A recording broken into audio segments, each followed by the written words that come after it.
Well, hello there, boys and girls, and welcome. It is I, Makoto-chan, once again, with another manga review. Today I'll be reviewing the manga Vinland Saga. Let's start. While a lot of Japanese manga focus on Japanese history, like the Warring States period, others focus on other countries' histories. And interestingly, this manga focuses on Vikings, which is even more interesting since the author is Japanese.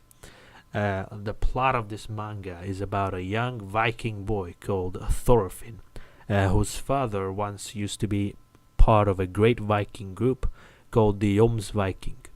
His father faked his death to get away from a life of constant fighting and war, and settled in peaceful Iceland.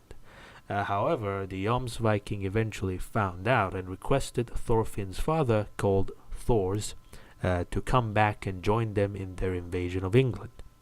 Thors refuses, and the Jomsviking leave. But their leader, Floki, decides to ask a bunch of Viking pirates, led by the man Askeladd, to assassinate Thors, which leads to Thorfinn's father's death, although not in the way you would imagine, and which just causes Thorfinn to go on the path of revenge and hate against Askeladd.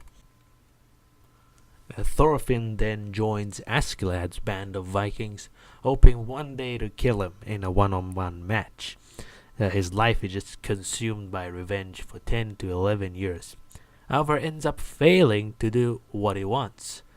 With the revenge the only thing driving Thorfinn's life, he just loses his will to live, and he just has to try and find his will to live as he meets new people in his life and tries to become like his father, not resorting to violence and living a peaceful life. But of course, things aren't easy as he wants it to be. The plot is very interesting, and we see Thorfinn really grow as a character. And I would give the plot a 9 out of 10. It is engaging and interesting. Next up is the characters. Character development in this manga is very well done, particularly in regards to Thorfinn, who no doubtly grows the most of all the other characters in the manga. He grows to become the polar opposite of his young self. Other characters help Thorfinn grow as they either oppose or follow him. The other characters also have their own interesting personality, such as Askeladd, who is very, a realistic person and doesn't let emotions get in his way. And Thorkrul, who simply enjoys fights and wars and would actually go mad if there was prolonged peace.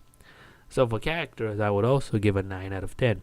The main character is well developed and the other characters have their own unique flavor and are interesting. Finally, the art. The art is very nice and well detailed. Especially in scenes of fighting, the art is very detailed and explosive, as if you're part of the action. In my opinion, the manga never really had any part, I think, which the art looked off or, not very well drawn. Everything looked on point and it was quite impressive. And for the art, I give it 10 out of 10.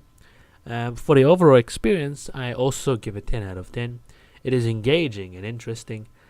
Some people were complaining that after the story of, revenge ends, Thorfinn becomes weak, or that there is not as much of Thorfinn fighting, and therefore they dropped the series.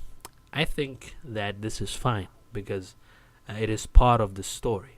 And the theme of the manga is that hatred only breeds more hatred, and even if you achieve revenge, there is nothing left.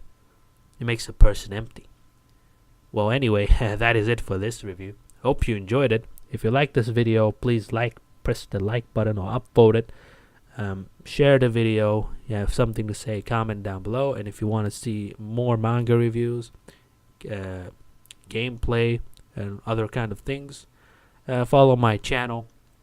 As always, thank you and sayonara.